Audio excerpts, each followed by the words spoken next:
Death is the one story every life shares, but the conversations around it rarely happen. Welcome to the show that opens the doors to the funeral profession. The people, the stories, and the truths most never hear. This is As the Hearse Turns.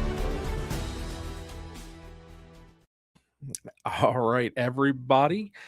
It is Thursday evening, and we are going to just wait a few minutes for some folks to jump in and join us here. I'm very excited about tonight's show. I'm really excited to talk to our guest. For those that seen our publication here earlier this week, we are going to be talking this evening to Miss Ruthann Disotell. And she is just a powerhouse of funeral service.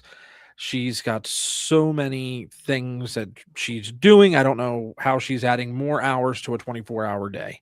So I'm really excited to talk with her this evening and really just dig into funeral service with her. Now, I will let everyone know. So we've always been very clear that our families come first. And right now, Catherine is serving a family that lost their 22-year-old son. And so that visitation's going on, but she is going to be trying to join us here later on this evening. And we'll try and see if we can cut her in, cut her out, and she'll let us know if she's got to step away at that time. But let me go ahead and, hold on. Let's see. Hey. I might have to pop out. This lighting's really funky. I might have to pop out, but people are still coming in. So we're just going to let it ride out. And yeah. It was looking like people were like coming and going, not a ton of people like lingering. So that would help. That's going to help you out a lot with the size. Yeah. So, but no, I was just letting the people know, like we've always said, our families come first. And, because you're in the office at the funeral home, if everybody can't tell the difference from the background. I'm here. Been here since 9 o'clock this morning. Probably won't leave till about 9 o'clock tonight. Be back in at 6:30 tomorrow. Yeah, it's how we roll. It's funeral service. Yes. So let's go ahead and let's welcome in Ruthann. Hi. Hey, Ruthann, how are you? I am well, thank you. We appreciate I'm so excited to be here with you guys. It's great to see you. Last time I saw you was in Texas. Yes. You were the first person I saw at ICCFA. Okay. Yeah. Okay. Yeah, I don't think I've never met Ruthann in person. Not yet. No. Not yet. This is true. We have to change that. It's a matter of timing and everybody trying to get away at the same time, and normally that never works out well. I may go for a drive. You never know. I'm not that far. Come on over. Yeah. So we can meet in Philly somewhere. Oh, okay. That's an idea. So now, Ruthann, you are a licensed funeral director. Yes, for 49 years. 49 years. Now, we were briefly talking before we went live about your experience going to school back when ladies should not have gone to school or were not supposed to go to school, correct? Right. I went to Dallas Institute. Actually, I started out in New York at American Academy, and halfway through I transferred to Dallas so that I could have a slower introduction to all the information, because I just need a little time to sit in it, to absorb it. And it was a slower pace in Dallas, and that was good for me. But I was in a class of 104, and it only had 5 females. And 2 of them were married to other people in the class at the beginning of the year, because by the end of the year they found other partners. it's a nice little line on, be kind to your spouse when you take them to a target-rich environment, because if you aren't nice to them, somebody else will be. So it was a very different experience, and I knew I was going to be a minority by being a female. I found out that I was a stronger minority by being a Yankee. And I didn't even think about that. I thought a Yankee was a ball club, you know. And I got down there and it was like, okay, we haven't finished that war down here. But I had a wonderful experience in Dallas. In our studies, though, we would go to funeral homes to get our practical experience. And we could call around to a list of funeral homes and see if they had any activity coming in that day. And 3 of us at a time were allowed to go and assist on an actual case. Okay. And that was very good. But I was standing in the hall with 2 fellows from my apartment building, and a gentleman named Dixie came up, introduced himself, and he looked at me like I was not supposed to be there. And he really pointed it out. He said, "Little lady, should you be requiring it? The little lady's room is down that hallway. It's the second door on the left. Okay, boys, let's go." And he took the 2 guys into the operating room and left me in the hallway to turn green. And it was a couple minutes to adjust myself before I entered the operating room and donned my apron and gloves and went over to the table. And I said, "Mr. Dixie, my father embalms through the femoral artery and vein. And when I get home to New Jersey, I'm going to show him that I too embalm through the femoral artery and vein. And I'm going to be able to do that because you're going to show me right now." And he was taken aback, like, who is this young girl? And next thing you know, I learned how to embalm. And I credit him for my skill set because he gave me the impetus to be excellent. Because back then, and I think it's still true a bit today, a woman has to be twice as good as a man to be considered half as good. And so it really pushed me to be excellent. You know what boggles my mind, and Catherine, please jump in at any point, that this still happens today. There's still the good old boy, quote air quotes, network and things like that, to where even ownership, female owners, still have to feel. I guess the old schools feel that they still have to prove themselves. They own the business. What more do they need to prove? You got there by building something, and that stuff that still pisses me off, especially being a dad of a daughter. Well, a lot of people thought that I got it through osmosis because my dad was a funeral director, and I grew up over a funeral home, and I had to educate people that I actually had to go to school for this. But I had a funeral home also. I drew blueprints myself. I hammered nails, and I built a 7,000 square foot facility. And so I can appreciate you, Catherine, because you get to decide how wide the halls are, and you can spin a casket. I grew up in 2 funeral homes that were old houses that were converted, and you really had to work hard to move around. Yep. And do things that you needed to do. So when I built my own place, I gave myself a lot of space, just as you did. And decorating was important to keep it warm and inviting.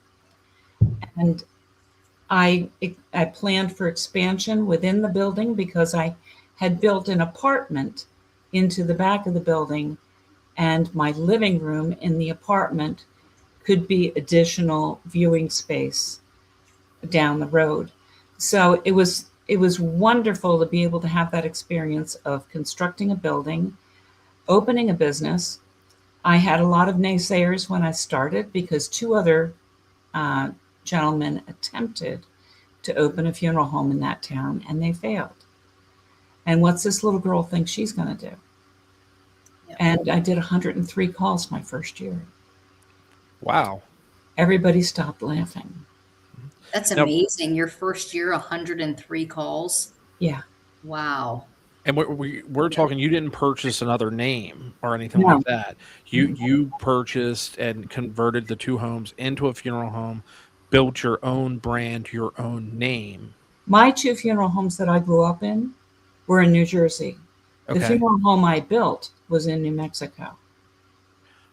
Okay. So I had no footing as far as a following or anything like that. I started No from market share. started from the ground up. That's phenomenal. I paid attention to why the two guys failed, and Do tell. I corrected it. Well, they started on a back street across from a pizzeria. Okay. It wasn't a great location. I built my place on a main drag, and I was fortunate enough to find a corner lot available, and the property surrounding the swatch I wanted was like an L shape around the corner, and I sold it to a church so we could share parking. So when I needed overflow, I had it. When they needed overflow, they had it. The tradition in the Southwest at that time was to open your mortuary at 9 a.m. and close it at 9 p.m. And people would come throughout the day, look at a leaderboard to determine which stateroom to go to. Now, staterooms are foreign to people in the Northeast, but they are like large walk-in closets, and they can fit a casket, 4 flower pieces, a sofa, and a register stand. And you go in, sign the book, observe the deceased, read the flower cards, and decide what's the polite amount of time to stand there before you leave, because the family's not there, they're at home, and if you want to see them, you go to their house. And it's like, why would you disturb somebody in their sanctuary? You know, that's Right. where you go to lay down to recover from being at the funeral home. So none of that made sense to me. I called my place a funeral home because I wanted people to feel home when they came in. And the town that I was in was a boom town, and there were a lot of transplants from New York, New Jersey, Ohio, Pennsylvania. When they attended my place, I didn't have 9 to 9. I had 2 to 4 and 7 to 9. And people dressed up to come. They weren't in their work clothes like they were going to mortuaries. They dressed. It was a social event to go and be with the family because the family would be there. And we would have ceremony and wonderful interaction and comfort for the family to be surrounded by people who were sitting in the soup with them. Right. It's so important to gather Yes. and to share the moment that our world changed. And so I created a space for that. My staterooms were 15 by 15 or 15 by 30, depending on what the family needed. And if there was a ceremony taking place, everything shifted into my chapel, which had pews, and it looked like a church. So it was a nice large space, and ceremony could take place there, whether it was the Knights of Columbus or the VFW or whatever. You know, everything that was a ceremony was there, and the funeral service was there. So it was a very formal spot, and it worked out really well. But I left that and came back to New Jersey, where there was ocean to go with that sand. And, you know, plenty of sand out there, no ocean. And I'm a Jersey girl through and through. So I'm back here. That's amazing. Kudos to you and congratulations, because I mean, a lot of people wouldn't want to go up for the fight, so that just speaks volumes about your character. So that's really cool. I Were love you it. ever in your own funeral home and you had a male walk up to you and say, "Can you tell me where the funeral director is?" Yes, it happens. Well, when I was working for a larger firm before I built my own place, I worked for a very big firm in Albuquerque, and I had a gentleman walk in, and he wanted to make prearrangements, and I said, "Well, I'd be happy to help you with that." And he said, "Well, I thought I would have a man." And I said, "Is there something specific about your funeral arrangement?" And he says, "Well, I'm a veteran." And I said, "Okay, you're a veteran. Were you a lifer?" And he said, "Oh, yes." I said, "Would you like to have a service that involved the base here?" "Yeah." "Would you like to have full military honors?" "Yeah." "Yeah." Would you like to have clergy be available to do a service for you? Maybe even the chaplain from the base. Would that be good?" "Yeah." I said, "Take a seat in this office. I'll be right back. I'm going to go upstairs and get my tie." And I left him in the arrangement office so that he could settle into the fact that a woman was going to make this arrangement and she knew what she was doing. That's great. It's just, I mean, I know what I'm doing. And he didn't get PO'd and he didn't tell anybody what just happened. We made his prearrangement and it was to his satisfaction. And that's all that mattered. A prearrangement is a wonderful thing. Everybody should do it. They get to say what all their choices are. And if they change their mind, they can always call the funeral home and say, I want to tweak something. And they can do that. And the bonus thing is prearrangements don't even cost you a nickel. It's against the law to charge for a prearrangement. And a lot of people don't understand that. You can certainly prepay for a funeral if you want to, but you don't have to. You can just come in and say, I want to make a file that says everything I choose so that my kids don't have to worry about it. They'll know, they'll have a guide. And you probably have seen this too. You can tell the difference in the family with one who made a prearrangement and one who didn't.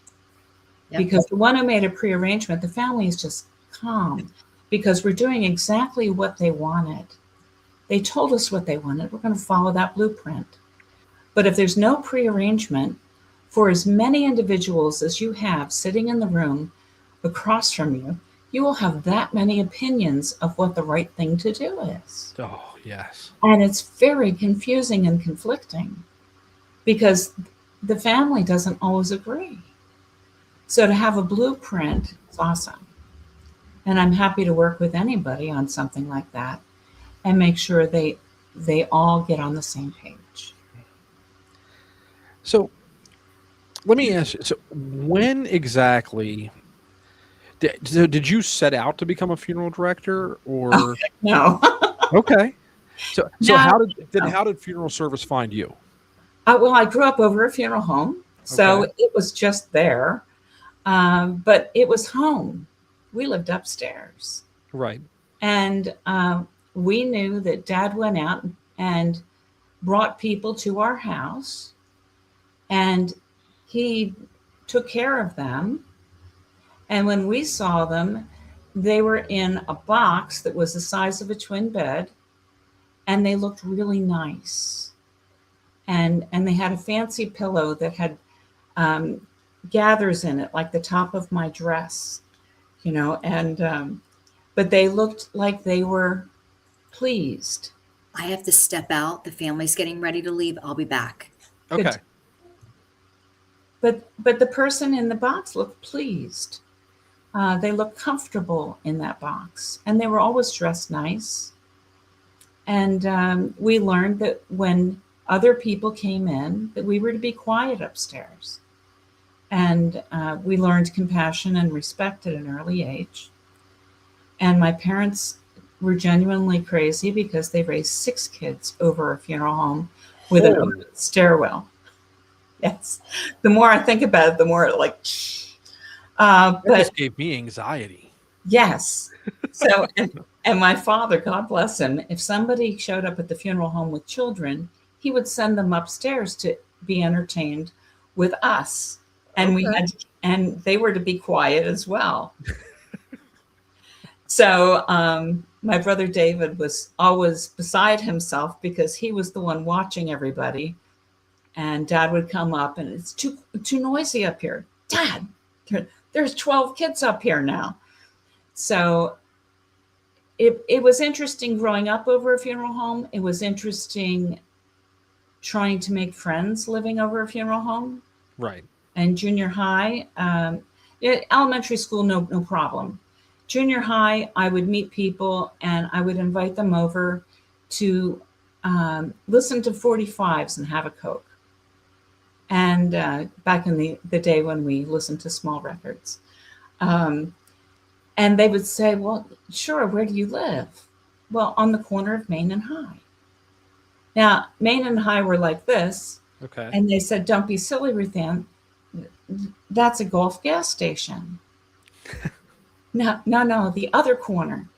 But that's a, and I said, you want to meet at Conroy Drugs? And some people would meet me at the drugstore because they didn't know how to approach a funeral home. So it was a little odd, and I couldn't understand when they said, aren't you scared? And I never thought about being scared in my own house. Never dawned on me to be scared. But in junior high, I started watching Alfred Hitchcock movies. It changed my perspective. And absolutely. And going downstairs to lock the back door at night with a casket right next to the back door, I started to imagine, and I have a great imagination. So I started to be terrified living over a funeral home. And it took a little talking to myself and adjusting, and I learned something that has been true the rest of my life.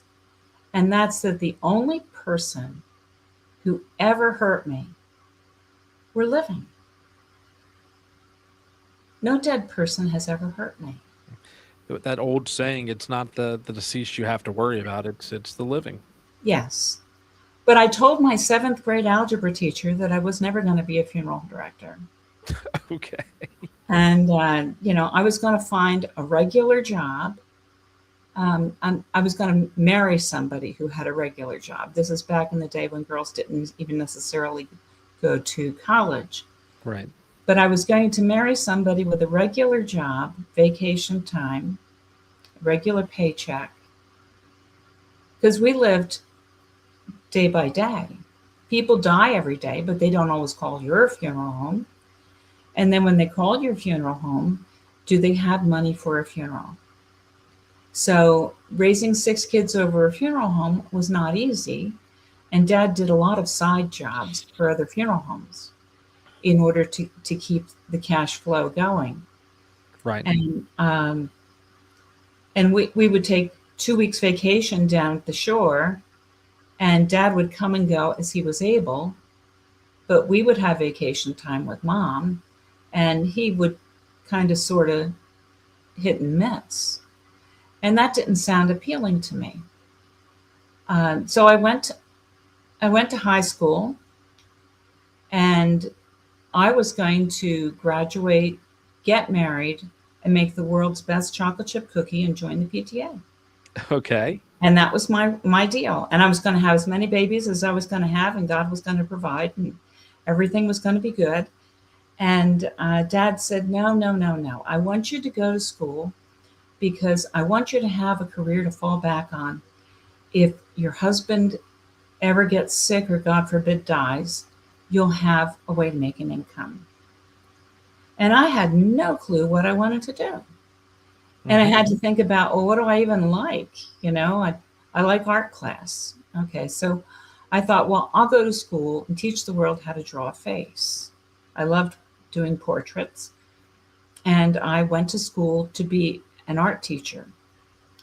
And after my first semester, all of my courses shifted. And here I am in a humanities mode, and we weren't studying humanitarians, we were studying how they died. In English class, we were studying poetry. All the poems were about death. In art history, we were studying Michelangelo's Death of a Virgin. And even in phys ed, I'm taking a modern dance course, and I get put in the group that has to interpret death to music. And I'm thinking, something is going on here. And I had a week of a break coming up.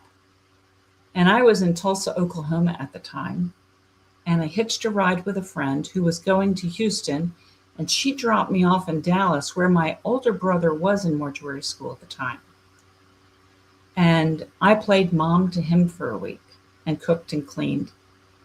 And one day, I got him off to school, and I found a Bible sitting on his coffee table, and I started to peruse it.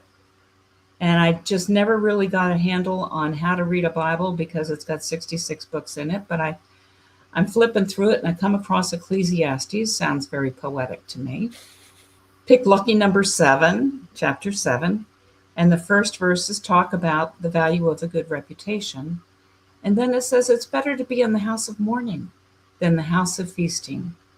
Sorrow is better than laughter, for sorrow has a refining influence on us. It is good to think about death while there is still time.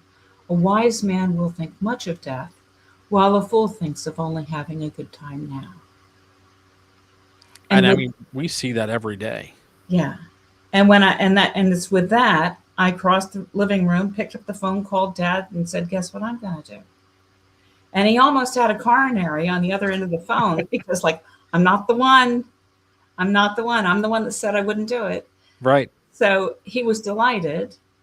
And I finished my year in Tulsa, came back to New Jersey, did a year in a school close to home, and then went to mortuary school in New York. And halfway through that, went to Dallas and graduated from there. Wow. And I never doubted my decision since the time I made it, because the longer I was in it, the more I understood why. Now, did any of your siblings go into the profession? Well, I did have an older brother who was in mortuary school when I made this decision. Okay. And he became a funeral director and stayed one until I became a funeral director. And then he felt reprieved. And See ya. He wasn't interested in being a funeral director, but the older son didn't go into the business, and he felt guilt and thought somebody had to follow in Dad's footsteps. So that's the only reason he went. So he left, and I carried on. And then I worked for Dad for 5 years before I found somebody I thought would be forever, and ran away from home and married him and built my own place. Wow. Yeah. That's a journey. You got to write a book. Well, I'm actually a major motion picture. Okay. But I'm not ready to see me on the screen. So 35 years ago, I thought Sandra Bullock could play me, and it would be a very interesting flick. But I've been hesitant. But I am thinking about actually buckling down and doing a book. Okay. I mean, I've thought about it a couple times just based on like the things I post daily, trying to compile them and all. And Sure. it's so much harder than it actually. Once you start to put things together and you start talking to people, it becomes such a, no pun intended, undertaking. Yes. That it's just like there's not enough hours in the day with everything else that I've got going on. Well, me too. And where do you start is a real good question. Exactly. You know, and so it's just figuring out something and going, you know what I mean? Yes. So now you've spent time both obviously serving families, but yet also physically building a business, but you also have some other businesses that are currently running and going on. Yeah. So obviously it takes two different skill sets to, run a funeral home, but then, you know, be an entrepreneur on a different plane, so to speak, because Yes. you have what? We have two companies right now Two companies and a third project. and a third project. Yeah. So I know one of the big companies is Memorial Leave. Right. But that's not the first one. Okay. When I came back to Jersey, I had the privilege of working for other people, and I did that for a while, and then started specializing in automobile accidents. I got rear-ended 3 times in 1 year. Oh wow. So I had major back surgery, which means I have medical evidence that I have an attractive rear end, and that's my story, and I'm sticking to it. A month out of that surgery, I had somebody hydroplane into an intersection in front of me, and I T-boned them. So I have rods in my back and a plate in my neck, and we've done 2 shoulders, a hand, and a knee. Standing in an operating room over a table is not in my wheelhouse anymore. I did rehab my way back into the prep room, but I just don't have the endurance that I used to have. And I miss it terribly because I really enjoyed transformational work. And my studies in portraiture made it so that I could paint and sculpt people back to a healthy appearance. And that meant the world to me, to be able to offer the family someone that looked okay to say goodbye to. I think it just takes this huge weight off of people's shoulders when they feel for somebody who's dying and they're hurting, and your loved ones are hurting too. And if you can give them the picture of somebody who's not hurting, it releases them from that burden, and they get to work on themselves and picking up the pieces and trying to figure out how to have a life without that person. Right. So I enjoyed that a lot, but I had to change who I was. And I couldn't be in a funeral home full time because I can't get my switches off. I would pick up stacks of chairs, I would move flower arrangements, I would catch people who were falling to the floor. I would pick up a casket, or, I would do things I really shouldn't be doing. And I had to figure out what I was going to do with this because I love my work. Right. I was called to it, and I consider it an immense privilege for a family to trust me with their heart. And I missed being with the grieving family. So the celebrant movement came along at just the right time for me. And for those that are watching that don't know what a celebrant is, that's someone who comes alongside when someone died and talks about who died and why they mattered. And I love to tell a person's life story and start on the day they were born and what the world was like that day. And then they were born to this family, and they were this child and grew up to be this teenager and participated in this stuff in high school, went off to create this career, met the love of their life, and created this family. And this is how they interacted with the community. And now they're gone. And what can we carry on for them? Because they brought something to the table that needs to keep going. So I love being a celebrant. I have celebrationofalifetime.com, and people find me on the web, and I get to spend time with families in a very different way. In my celebrant training, we were taught to go to the living room and sit amongst all the things sitting in the room so that we could gather ideas. And that's okay if you want to listen to everybody talk over each other. I'm not smart enough to be able to decipher everybody's conversation and get it down well. So what I do is I phone each individual family member and have a private conversation with them and take copious amounts of notes. And then after I'm done with everyone, I marry everything together on a timeline and show up the day of the service and start on day one. And I love to watch the popcorn effect, I call it, because I say things that you told me, but I say things that other people told me. And I see heads go, I remember that, and they get back into their joy. Right. Every grieving person still has joy in them. They just need somebody to reach in, pull it out, and show it to them, Mm-hmm. and remind them of the happiness that they've had in their life and what a treasure it is to carry that. So that's been very special for me to be able to do that. And I've done that over 15 years now. So I very much enjoy that. But during my experience working for other funeral homes, I did work for a Jewish funeral home for a while. Okay. And manage their startup second location. And I learned a lot of the Jewish custom, and I fell in love with the Kriya ribbon. And that's a ribbon that the family wears, the immediate family. And it has a little tear in it, which is symbolic of Jacob renting his garments when he found out his son was killed. And it's the tear in your heart. And if you go into a Jewish funeral home and you see somebody wearing one of these ribbons, if they're wearing it over their heart, they share the same bloodline as that person. They're either the parent or the child of that person. If they're wearing it on the other side, they are the spouse or the sibling of that person. So it's a nice little key to the kingdom there.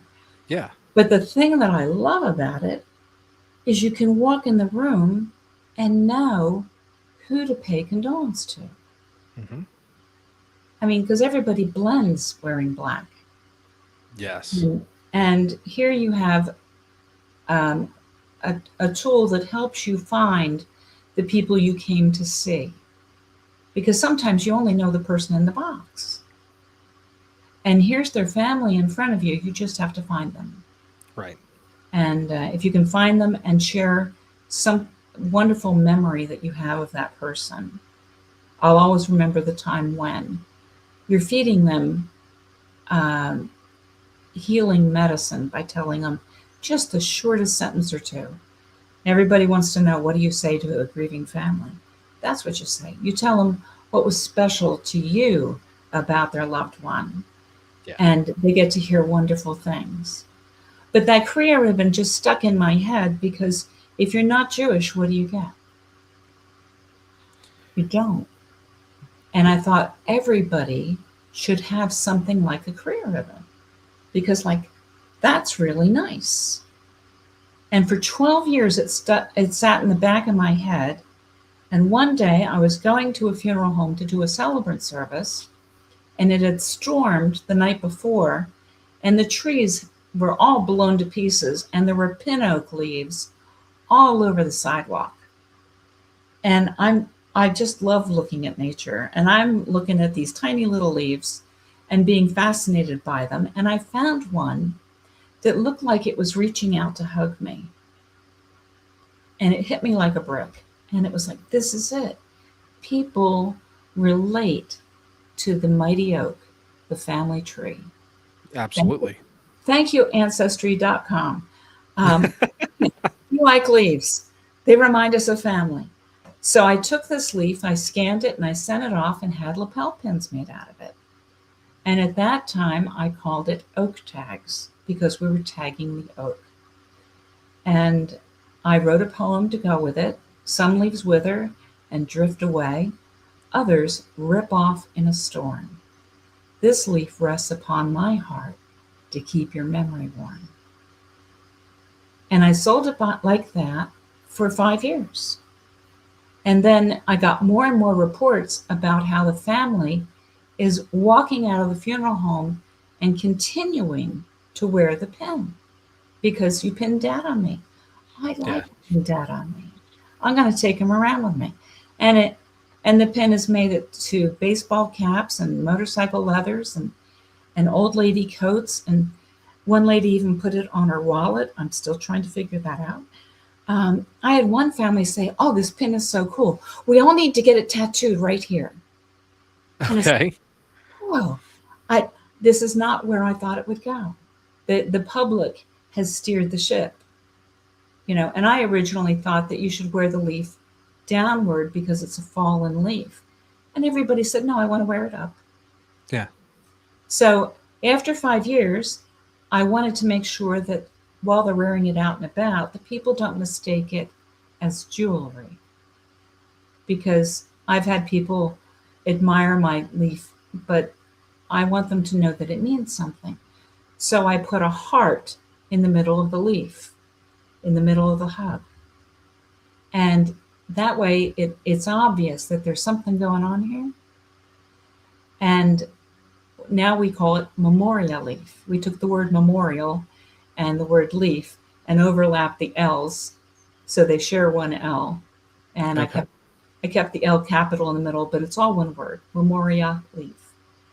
And we sell it all across the country, Canada and El Salvador, because we also carry it in Spanish.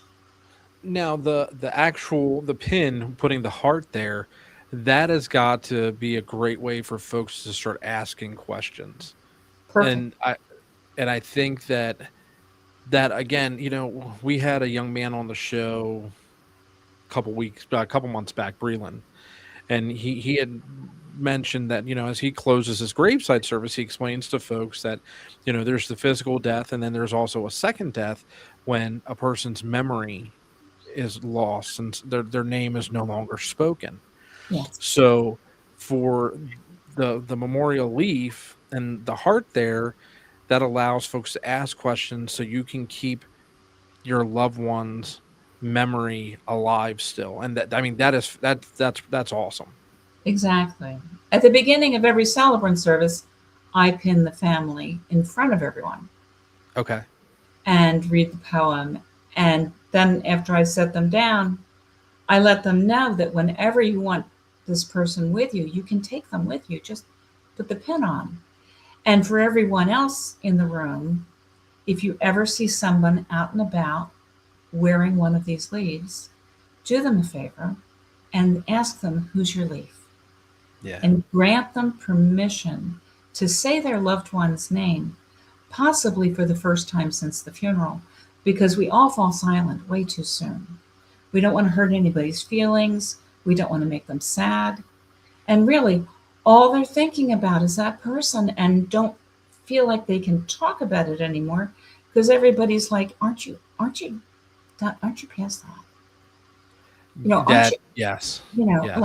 like you need to get on with your life, and how rude, like grief doesn't go away. It's there, period. It just changes how it hangs out with you. I just recorded a video today that'll be coming out in July on our social media accounts, and I actually was just talking about this, and it's a short video, not too long, but I explained how what are we taught in school? DABDA, Elizabeth Kubler-Ross, the stages of grief, but the more I think I was thinking about this and really pondering it, they don't always necessarily happen in that order. Right. There's no playbook or instruction manual for grief. No Grief rules. it is different for everyone. And I mean, grief is messy. It can be very messy and very triggering. You may be at acceptance and then something triggers you. Now you're back in denial, or, you're in denial and then you're starting to go into acceptance, but then something happens. Now you're in anger, then you're in bargaining and depression. It's so many different variables to Yes. the grief process, and it's okay. And I think people need to understand that it is okay to have grief for a long period of time, because I hate the word closure. Me too. You never, ever, ever receive closure. I hope no one receives closure, because that means you've forgotten. It's acceptance. And what were the old illustrations? I don't even remember what book it would have been in school, but it's the ball inside the glass jar. And the ball, in the center of the ball, it says grief. But what happens? The ball doesn't get smaller. The ball doesn't get larger, but the glass gets larger. The grief remains the same. And people try to rush the grief process because they try to rush the funeral process or lack thereof, or not even have a funeral for their loved one or a celebration. And when I say funeral, folks, I'm not saying you have to have a full traditional funeral. I'm Right. not saying you have to have a viewing and then a cremation. I'm just saying that a funeral is a place for folks to gather to support you for communal mourning.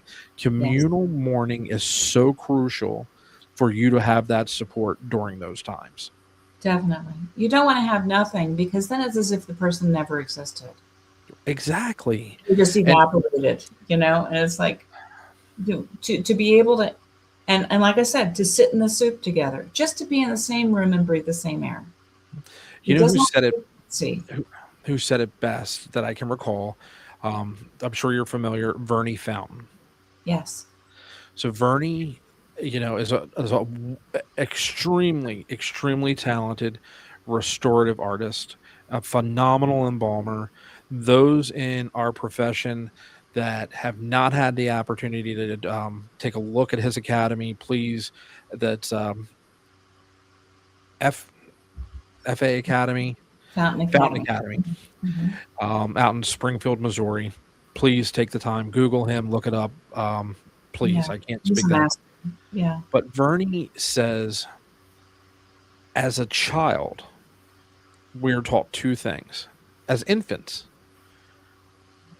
we always say hello, and we should always say goodbye. Beautiful. And it's the same. I have no idea where those balloons came from, but Talking about life celebrations, so I don't know. but it is one of those things that if we don't tell someone goodbye and we just leave, that's where we start getting into disenfranchised grief. There's Yes. there's so many things, complicated grief, things of that nature. But I Right. mean, that's a total different segue. We could definitely go down that rabbit hole for sure. Yeah. But so with Memorial Leaf, do you find that funeral homes are acceptant to that idea, or do you see some folks like, oh, we've never done something like that, so why should we try something new? It's split. It's split. A lot of people are comfortable where they are and what they're doing. And like you said, we've always done it this way. This is the way we do it. And we don't, Famous last words. yeah. And for some, it's they don't want to go into an added expense, but you can sell this product and it's not an expense. It's an opportunity to offer one more thing to the family. And let's be honest. I mean, I was looking at the website earlier today. They are not expensive whatsoever. What were they not? If you buy a pack of 10, they're $9 and like either 97 or 77 cents a piece. I'm not with my cheat sheet, so you're catching me off guard. Okay. I don't, me and numbers, no good. Okay. But they're not expensive. And that on the website, that's the retail price that I sell them for. Right. Funeral directors can get them for less. And then if they choose, because I think that would be a Because wonderful. they're usually buying in bulk, Yeah. and when you buy in bulk, you get to save money. Now, there's a comment here. Let's see. So Karen says, how does one handle grief of a figure in their life when the family of that person did not do anything as a memorial, funeral, or tribute? Absolutely nothing. I realize it's not my place to judge what that family does, but it does make me feel sad because her life, I feel, was not acknowledged with anything in her death. Mm. And that And does get a little hard because here's the thing: though the family did not have a physical or ceremony or something like that, that doesn't mean that you cannot that you should not honor that person. You can honor that person within respect to that family. You're not going to be able to override that family and, try to, have a funeral for that person, because if you don't have the right of disposition, you can't. But there's nothing saying you can't honor that person or remember that person. And as long as you keep that person alive. If you have a circle of friends that know that person, Yep. you can have a gathering with your circle of friends, your besties, and you know that person's favorite food. Have that food available and, raise a glass or eat a dusty road sundae, whatever it is. But do something that is commemorative of that person and their favorite stuff. Maybe they liked going to the beach or sitting by a lake. It's an opportunity to get together, and you can tell stories together and share your memories. And that's a ceremony in itself, just to share those stories. So don't feel held back or prohibited from having a ceremony for someone that didn't get one officially by their family. Do something with your friends. Hey, because a funeral does not need to take place in a funeral home. Definitely. A memorial service doesn't have to take place in a funeral home. It could be at your favorite restaurant, gathering, like you said, with your friends group, and just remembering that person, sharing memories, sharing stories. That's how you continue to honor that person. Definitely. By the same token, if you're going to have a funeral, I highly recommend a funeral home for a traditional funeral, because you want to have a space that is made to accommodate the people that are coming, that has staff to take care of needs that arise while you're gathered, because things happen. You have people that may need assistance, and it's nice to have people on the sidelines watching out for you, like Catherine's doing tonight with this family. It's important to have a setting that works well for you. And a restaurant isn't always the best place for that. But there are times when, if you're just having family and you want to get together and raise a glass, sure, the tavern is a place. Mm-hmm. But choose wisely is really the bottom line. There was the old saying, you get what you pay for. Yes, you do. You do. So Memorial Eve, and now you mentioned, and I don't, Mama Roo. It's Mama Roo. Yes. Okay. This is just out of the blue. And I like to find holes and plug them. Okay. Because we find needs along the way, and we need to create solutions for those needs. And I've noticed that a lot of funeral homes are picking up on the idea of having a separate room for children where they can color or watch videos or play with toys. And that's a step up from what we used to have, where there was nothing. But it encouraged. They just got sent upstairs to play with you. Yes. And keep quiet, please. But it's a step up. And that's good, but we're not there yet, because we have the children in this side room and we're not telling them about what's going on in the other room. They know that we're going to the funeral home and there's this really cool room with toys and we can color pictures and stuff like that. And this is all good, but they don't really know what's going on.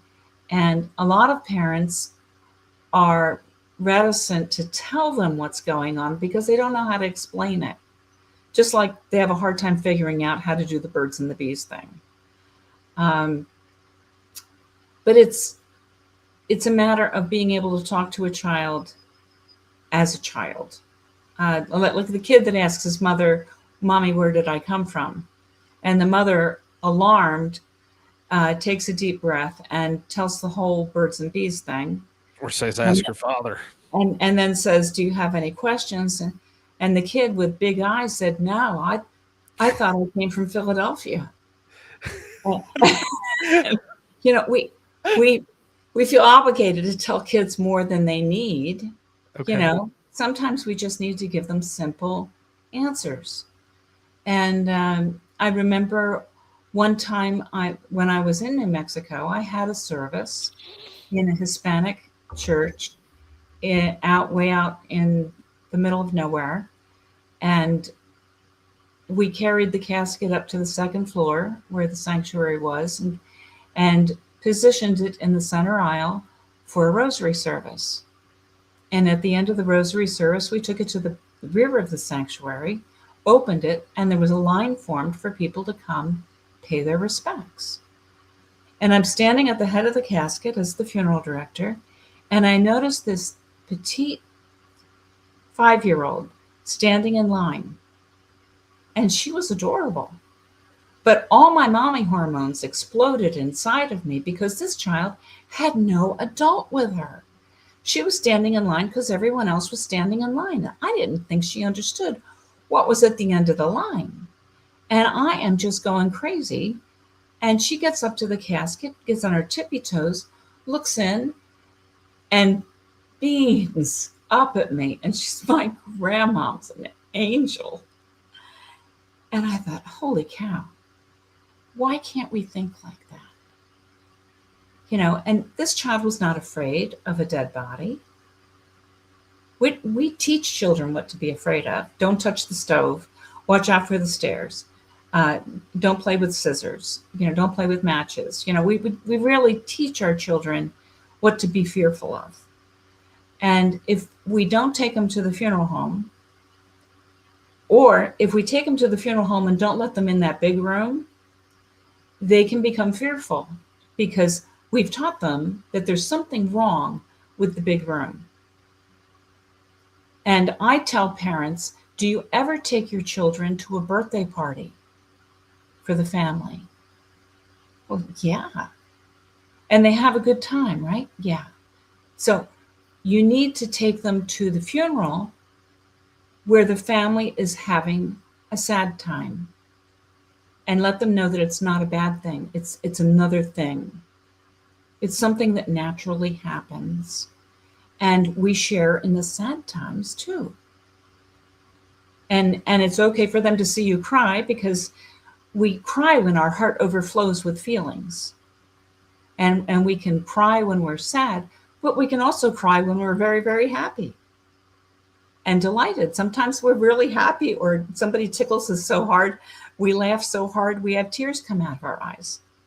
So tears are there for all kinds of occasions, and family is there for all kinds of occasions because we are always together when our hearts are full. And if we can teach our children that, it develops them into maturity in a better place. I've met a lot of adults that are afraid of death.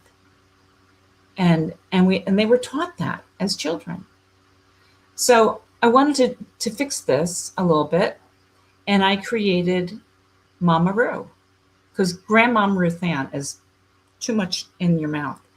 So Mama Roo, a kid can say. And I created a YouTube channel, It's Mama Roo.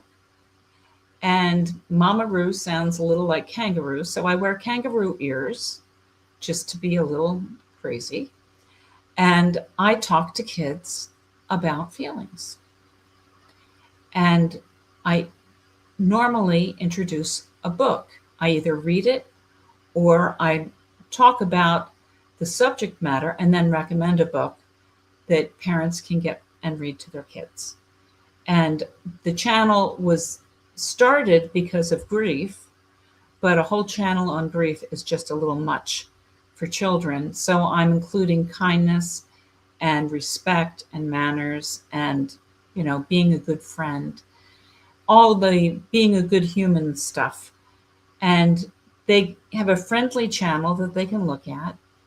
The videos are around 10 minutes each. So that's a child's attention span, I think. But we'll eventually work it into where there's a loop. So funeral homes can put this in that children's room if they want.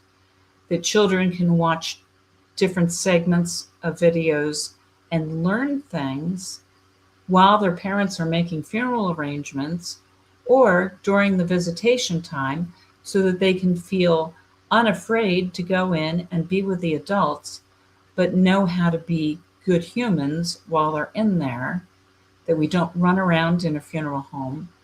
We're polite and we're kind to people who are sad. So Can we get a version of this for adults? yeah, well, the adults are going to have to put it on for the kids, and they can listen in, and that's I'm fine. like, I think we need to get back to basics. Yes. So, well, my Facebook page talks more to adults, Okay.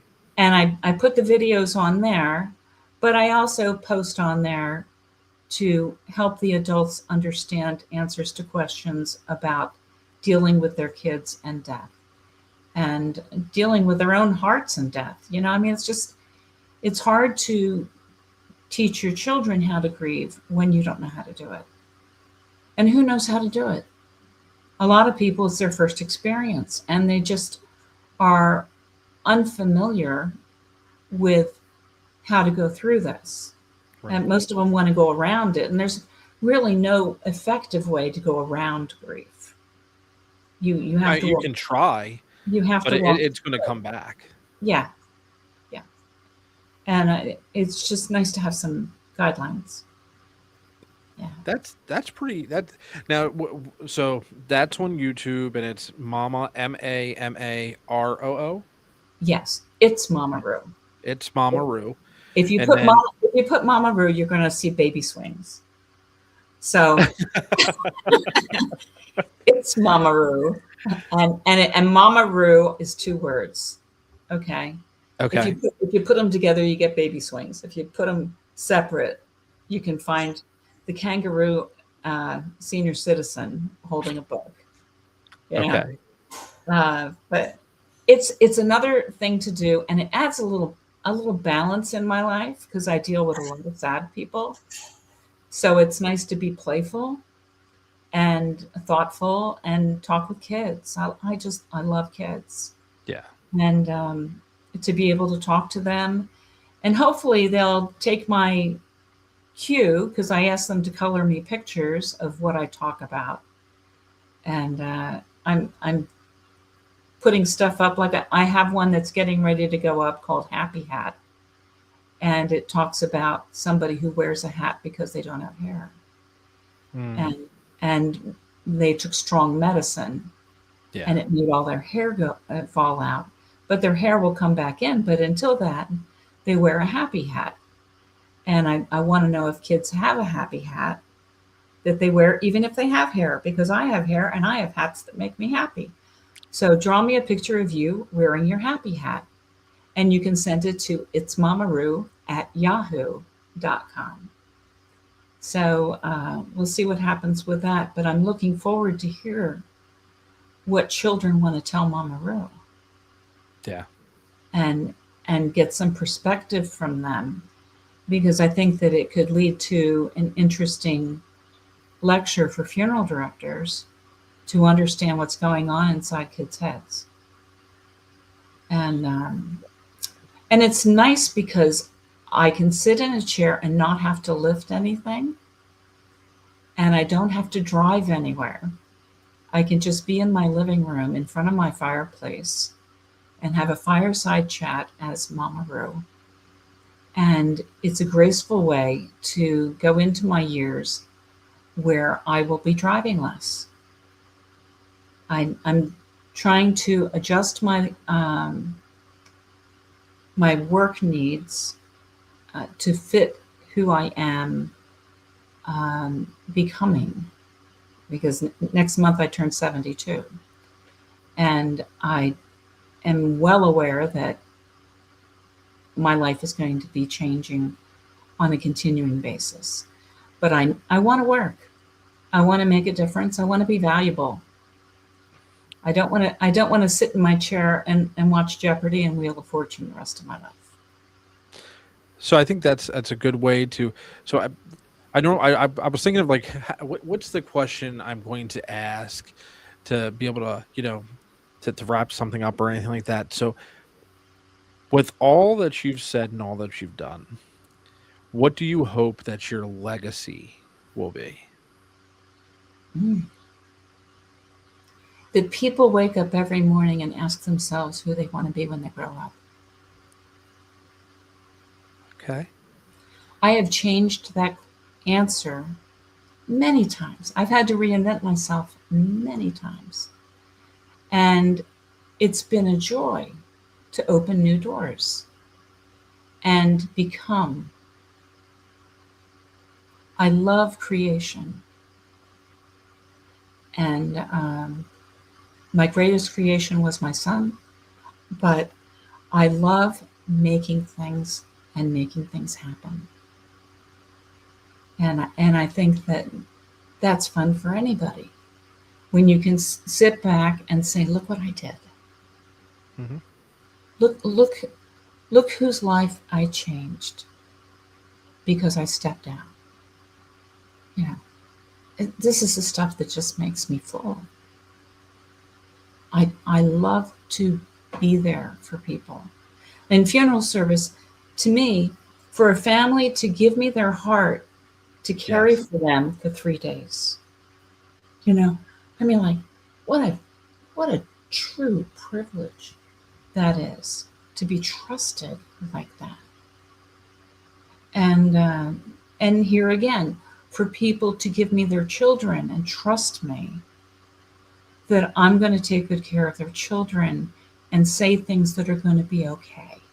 Yeah. And not scare the pants off of them, but tell them things that are okay and introduce things to them in a very gentle manner that's age appropriate.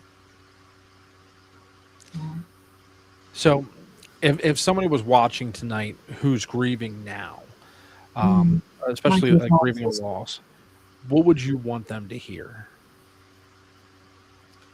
That it gets better. It doesn't go away.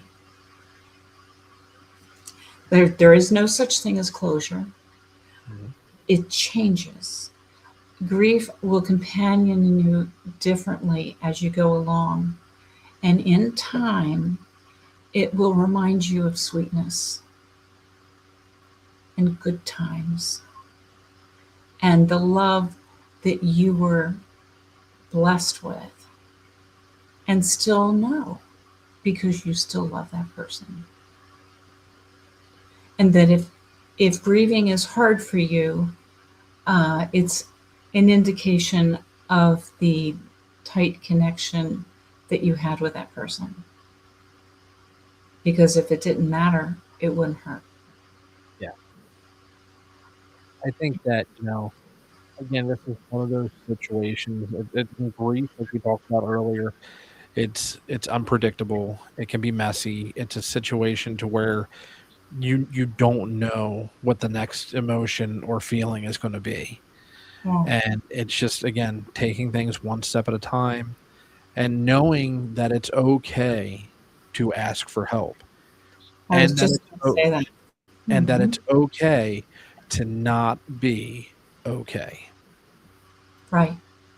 Like, it's like I a think, lot I of think people. sometimes we think that we're supposed to be up all the time.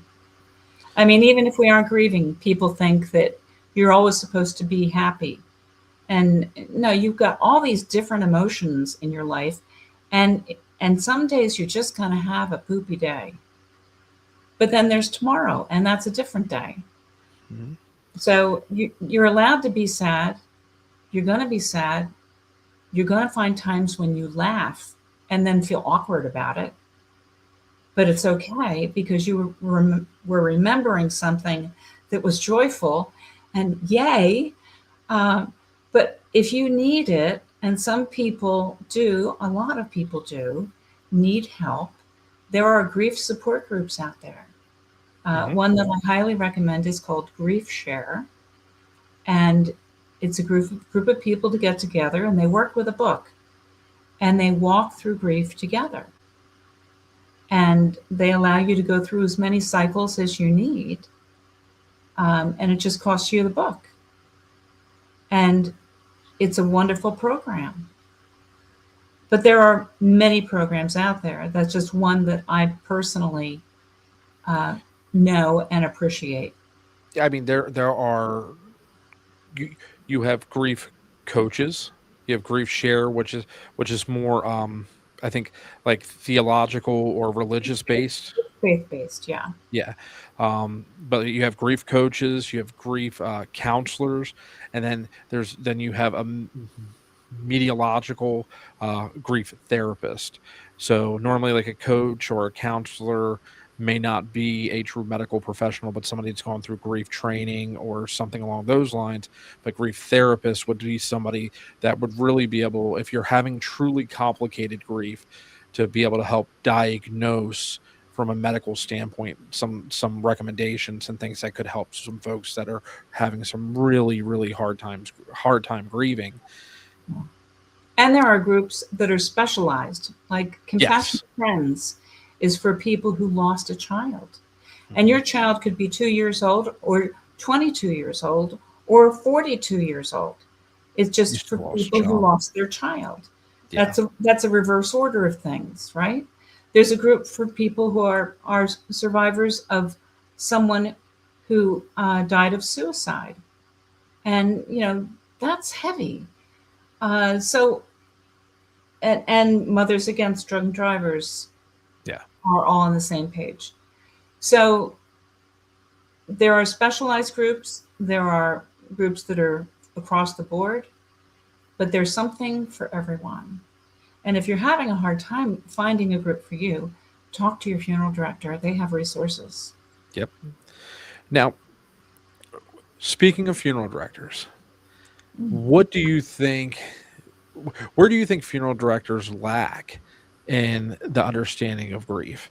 Do you think that sometimes we get so wrapped up in the we have to do these things and we're trying to keep things moving, we're trying to make sure we don't make a mistake for the family, that we don't do our part in trying to help the family through the grief process because we're trying to do everything else on the back end?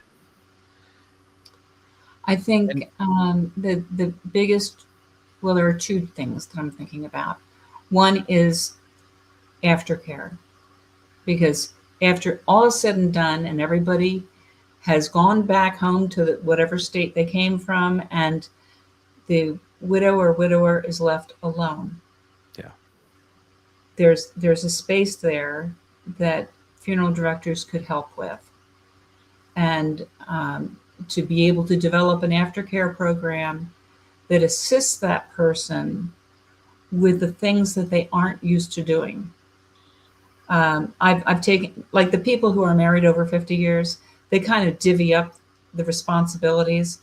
I had a woman who came to me, she says, Ruthann, I don't know how to write a check.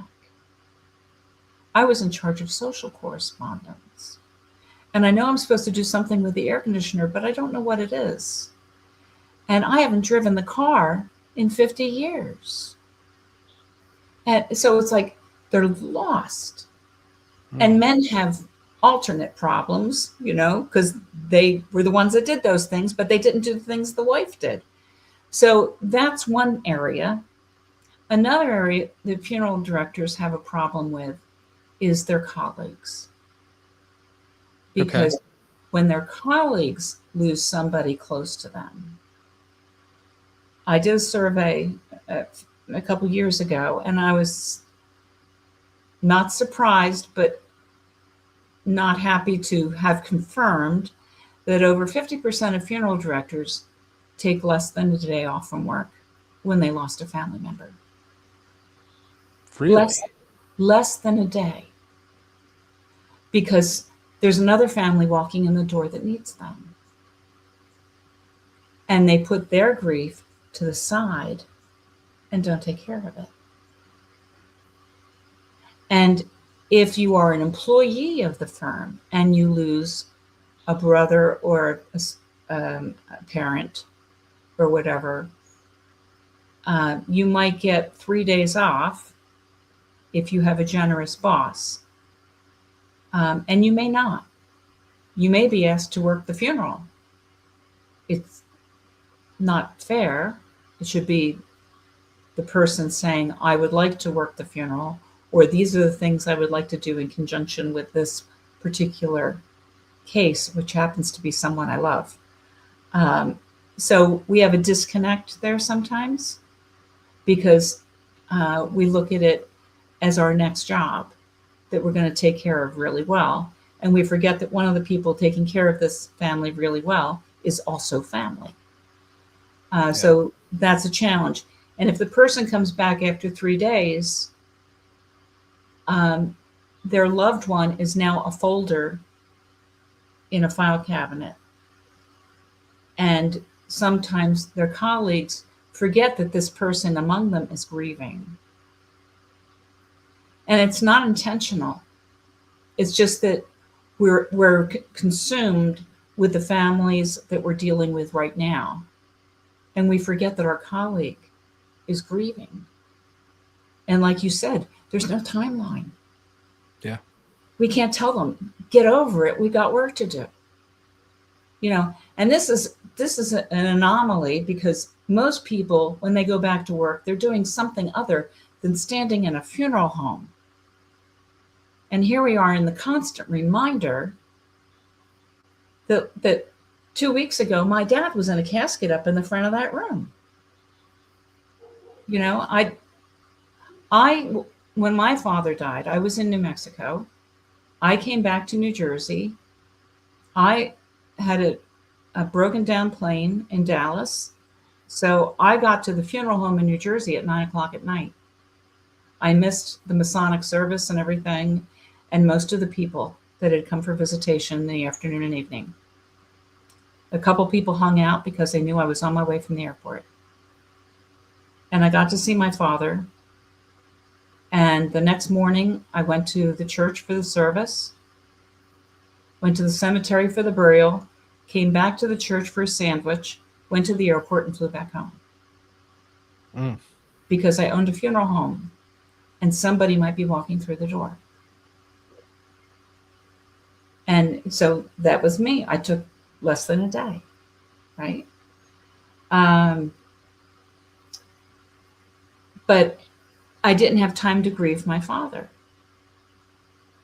And every time I went to the cemetery with the family, my heart would overflow and tears would trickle down my face at the graveside committal.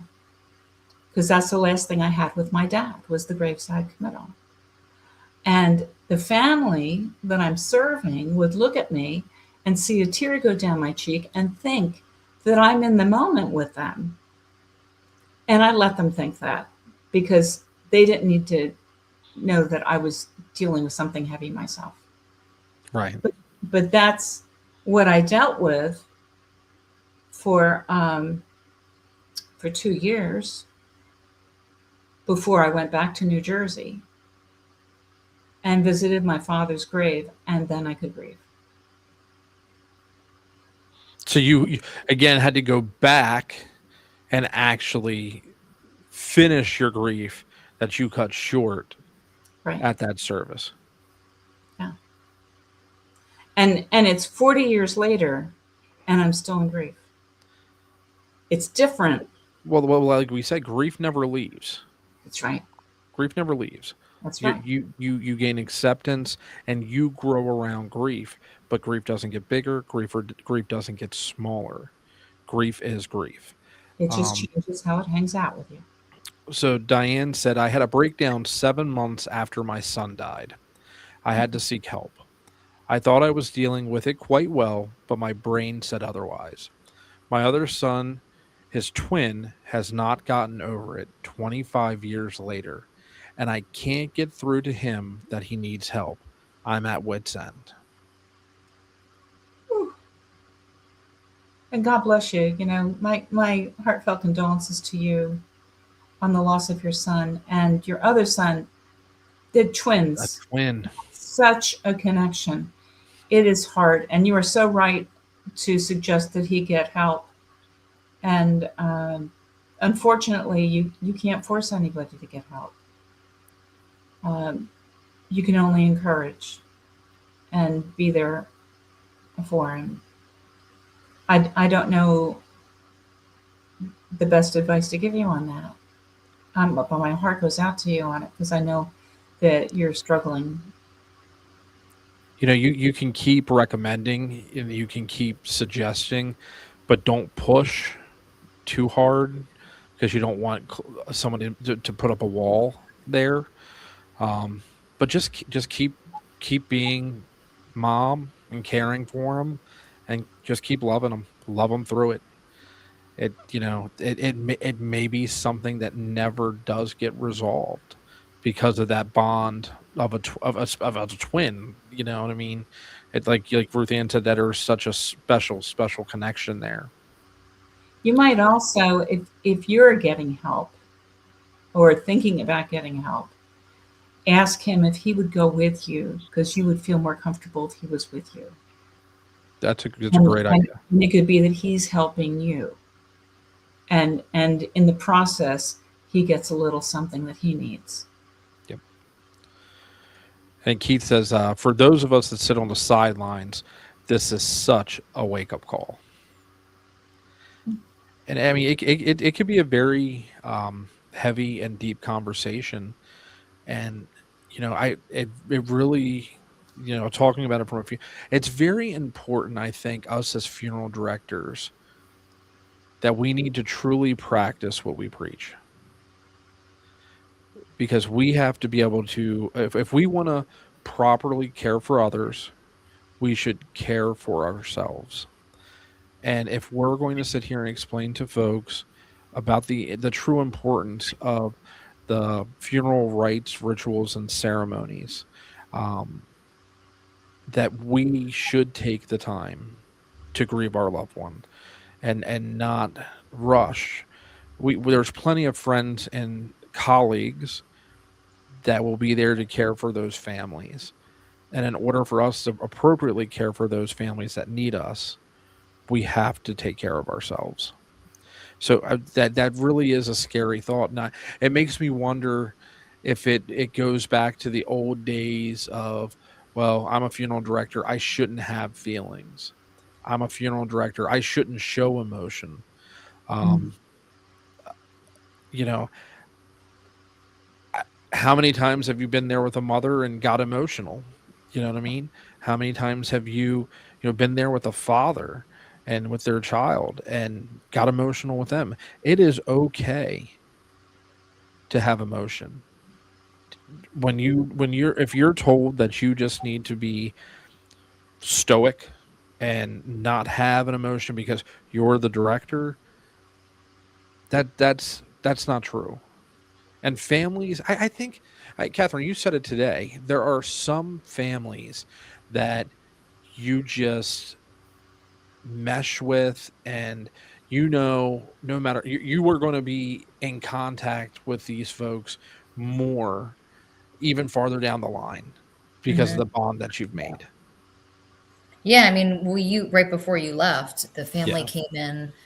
Family came in around 4 o'clock today, and at one point, I walked up to the casket with the mom, and I was like, "I'm sorry." I said, "I'm going to get emotional," and I was just, we were talking, and just obviously, the deceased can't tell me who they were, so I'm learning about them through condolences left on our website, through stories and videos and pictures the family is showing me, and I feel like I know who this young man is. And then not only that, but I'm also a mom. And so I'm feeling and grieving Yes. for and with this mother right now. But I mean, I think it's okay to get emotional as a funeral director, but I have to say tonight was probably the most emotional I've ever been with a family. Really? Mm-hmm. I think it's important for funeral directors to take their own time out because there are funeral directors that don't want to break down and cry in front of a family. And certainly blubbering in front of a family isn't any help to the family. No. But we can't help but feel for families.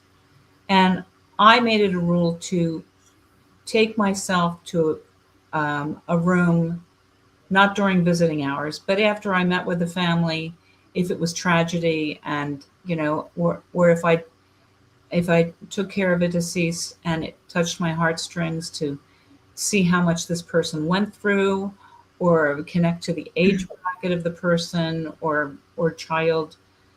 Sometimes things are incredibly emotional to have to deal with when you understand how somebody died and when somebody died. So to go to a private room and just let it out and allow myself to grieve and feel for this family, uh, and and just take that energy and spit it out, so that when I'm with the family, I can be in the moment with them, and maybe I'll well up, but I won't be undone in front of them. I want to be a source of compassion and strength for them. But I have to take care of me too, and I know that after I had a child, the first time I stepped into the operating room, it was for a 6 month SIDS death. That hits so differently at And that it was point. and it was a boy, and I had a baby boy at home. And it was like, how am I possibly going to be able to do this? And I had to pretend that each foot was in a bucket of concrete in order to get through the operation. And then when it was done that night, I just bawled like a baby, because the child didn't even have a chance to be uh, a favorite ice cream flavor, let alone a career, but to have a personality that was blooming in front of people, and say mommy and daddy for the first time. None of that. And then parents who expected to grow old watching this child grow up are robbed of that opportunity. Yeah. And what is the reverse order thing all about? And I'm coming to terms with the fact that, what if that was my child? So of course I need time for myself, just to let all those feelings out and be in the moment with me and what I feel. And then when I'm in the presence of the family, I can be there for them. There, you definitely, like we said, you have to take care of yourself to be able to give to others, because you cannot pour from an empty cup. Right. Um, Now, I don't think I have all the message here. It's cutting it off a little bit. But Karen says, my mom passed away on November the 5th of 2006, and that's my birthday. She passed on my 45th birthday, and I have a meltdown every year on that day. I told my mom that it was our special day together for the rest of my life. This is how I deal with the loss of my wonderful mother. I'll take a picture of her to my bedroom, and I will talk to her a lot. Losing a loved one is so hard and painful, and for me, losing my mom and two of my sisters is really hard to deal with. And then it looks like a dress gets cut off on me. Yeah, that's a lot. That's a lot. And when you have a marker that reminds you, like a holiday, um, and on your birthday, no less, that's very hard to pretend that it's you forgot, because there's all that reminder is always there. But I love that you spend time with your mom with a picture. I would recommend that you do something that your mom loved to do. Go to a restaurant that she loved to go to, eat what she loved to eat. Go see scenery that she loved to look at, and spend that kind of time with her rather than closed in your bedroom. You might get more enjoyment out of that and feel a lift rather than feeling sunken, if you can understand what I'm saying. Yeah, see if you can get some of your friend circle to go with you. Start a new tradition. Don't forget the tradition that you've always had. But and you're not replacing anything. You're just adjusting. Yes. So don't ever feel like, don't feel guilty about starting to enjoy something new on that day. Because I'm sure that's not what your mom would want. Or if you have an aunt or your mom had a best friend, that would be someone of the same age bracket that might be Yep. good to enjoy that with. There are so many tools for grief, And it's going to be trial and error, because you're going to have to find what works for you specifically directly. So please don't, if you are having complicated grief, or if you're feeling, like you're having trouble, like Ruth Ann said, call a local funeral home in your area and ask for resources. Um, don't feel like this is something you have to handle alone. And if call the funeral home that you utilize for the services. I tell families every time, before they walk away from me at the graveside or before they leave the funeral home, just because you're leaving here now, I'm always here for you. Our phone is available 24 hours a day. Don't hesitate to reach out. And that's what funeral service is about. It's not about the embalming. It's not about uh, caskets and coaches and suits and dresses and things like that. It is about being there for the folks that are left behind. That is who the funeral is for. And we are the funeral director. So we're there to help that family. Patricia says, we lost her 5-year-old grandson 9 years ago. My son is finally at the point where he's learning to live without him, but he's doing a lot better. Mm. Karen said that she loved her flowers, so I'll play with the flowers. She loved roses, so I have 6 roses bushes in my yard. That's when I feel the closest to my mother. Wonderful. So that's the way to do it. So again, what I will do is, there was a couple resources. We had Grief Share. We had a couple different resources that we talked about. What I'll do is I'll go back tomorrow at some point, probably mid-morning, and I will pin those resources, because it seems a lot from the comments that we are getting that a lot of our followers are either having some grief complications or going through very fresh grief. So I think those resources would be great for anybody that wants them. They'll be there. Please share them. Feel free to take advantage of them. And again, like Ruth Ann said, the Grief Share, all you have to do is purchase the book. And I think even if you go to their website, you can find the different Grief Share groups that are local to your area by zip code and things like that. So it looks like it's about 8:30. Ruth Ann, do you have anything for Catherine or I? I just want to congratulate you on the new place. I'm so excited for you. And Thank you. I had driven by it when it was under construction, because I was on my way home from Maryland. I had a speaking engagement down there for the Funeral Directors Association. And I took the long way home and swung by, and I got to meet Dakota and your lovely husband. And he gave me directions on how to get to the funeral home, and I went over there. And it wasn't timing where it would have been convenient for anybody to let me in and show me around, but just seeing the outside of the place was awesome.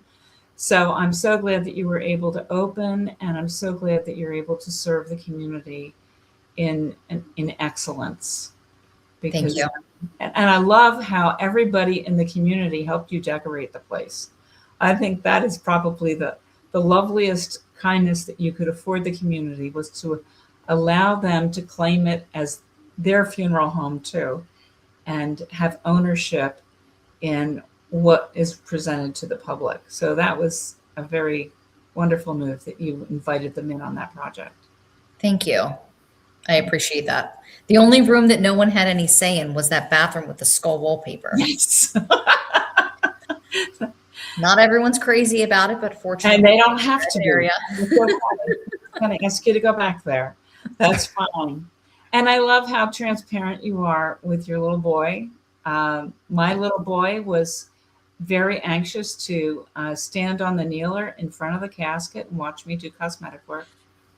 And he understood what was what. And when the time came that I sold the funeral home and I was packing, he came up to me and he said, "But Mom, who's going to take care of the families?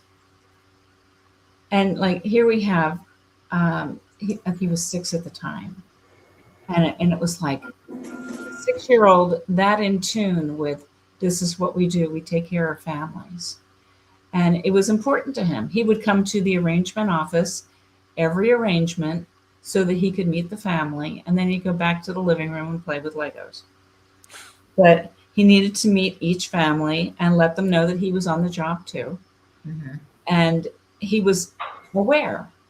And how wonderful that he grew up into a very compassionate man. And I'm very proud of him. Yeah. I think it's important, for us to allow our children to be a part of this, especially if they want to be a part of it. And, we do sometimes, well, a lot of times get criticism online from people and they say, I can't believe you take your child there with you. Well, people don't realize that if I leave and I don't take Max with me, he cries. He wants to be with us. And even Chris was with us today up here at the funeral home when we were getting ready for tonight's viewing. And Sam was with Chris and was apparently asking you a lot of questions. Sam was asking a ton of questions, and Mhm. it's so a breath of just relief that, again, I think we've been death denying for so long that, like you said, we don't take children to the funeral home. And, I know when I went to the funeral home all the time as a child, and there wasn't a separate room for coloring or anything like that. So there was nothing to fear. You were explained. And, Sam asking questions and, really good questions, like asking about, if how you dress someone, if they're a person of stature and things like that. And, one of the things that Max, he's my little buddy. He kept me, Max was my partner in the business meeting the other night. But when he was, what was it? The video you posted the other day, we were talking about early, Catherine, when he's like, let's go by and see Helping Friends. I love that he equates the funeral home and the funeral profession with helping friends, because that's truly what we do. That's truly what we do. And by the end of it all, it's not only the fact that we're helping friends, but it's that those friends become they become family. Mm-hmm. Yeah. And it's just so sweet and innocent to hear that from him, that it's like, that is the perfect way to explain what we do without Yes. overcomplicating it. And that's important, to be age appropriate in your answers to kids. So that was his answer to us. Which part was his answer? That's what funeral service is, helping friends. Oh, yes. Well, I'm talking about when they ask you questions. Oh, yeah. Yes. Just give them a piece of it, and then you can give them another piece if they ask another question. But sometimes that first little piece is all they really want. Yeah. Like the kid who thought he was from Philadelphia. Just. And now you're paying for therapy. Yes. So kids don't need a lot of explanation. They just need to know that you understand what's going on, and a little information usually is plenty for them. If they need more, they'll tell you. I got a lot of clash on a video I did maybe a month or 2 months ago about, don't stop children from coming to funeral homes. They're smarter than we give them credit for. They are. If you explain something to them, they'll understand. One of the biggest things that I see, and one of the biggest mistakes I see, is when someone says, "Oh, they're just sleeping." No. That is a great way to instill anxiety in That a will ruin child. nap time forevermore. Yeah. The child will ever want to go to sleep. And then, Ruthann, did you ever know Todd Van Beck? Yes, I did. Yeah, Todd was an amazing man. I love Todd. He was one of my professors at John A. Gupton. Yes. And, one of the things that Todd always talked about was, as a child, when the very first funeral he had ever gone to, he lived across the street from the funeral home. His family did. And the woman had passed away. His grandmother was the caretaker that took care of the lady. And he said when he would go up and take something to his grandmother or whatever, that he would see the lady, and the lady would be very sickly and not look well at all. Mrs. Thornton was her name. And he said, he got home one day after she had passed away, and he's like, his mother said, after dinner or after supper, we're going across the street. We're going to pay our respects to Mrs. Norton. And they go over to the funeral home, and he goes, Mother, why is she in a treasure chest? And his mother just looked at Todd and said, Todd, because Mrs. Thornton was a treasure. And I explained that to families now that ask, well, how do we explain, the casket? And I said, it's a treasure chest. It's not a casket. Because mom or pop or grandma or grandpa, they were a treasure. And I mean, and I got chills right now because, again, Todd was just such an amazing influence on this profession. And it is such a loss that we do not have him anymore. And for any licensed professional that's listening on here tonight, make sure if you get a chance, go on to like the Apple podcast, and there is a podcast that Todd did about a year before he passed away, and it was called The Life and Times of Todd Van Beck. And it was his stories growing up in Iowa, all through his funeral career, going all the way back to coming full circle and being back at Cincinnati. And it was just amazing timing to have this now memorialized for him. Yeah. But yeah, treasure chest. Wonderful man. And that is a wonderful explanation. I was placed with a problem a couple weeks ago when I did a celebrant service, and a little boy said, why is Nana in a box? And it was an urn, and it was an urn vault. So it's a great question. And what's the right answer for a 5-year-old? And I posed that question on a funeral director page, and everybody was stunned. And we need to think about what a good answer for that is so that we can help parents with the answer to that question. It's not our place to tell a child the answer to that question. Right. But parents are needing help with the answer to that question because cremation is very popular today. And we understand it as adults, and it's chosen a lot by adults, but children don't know what cremation is. So how do you go about explaining Nana's in that box? So the best answer that I can come up with at this point in the game is that Nana chose to be in that box. In fact, she picked that box out.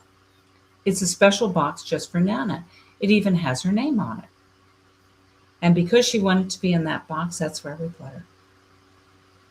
And then if the child says, but how does she fit in there? That's another question.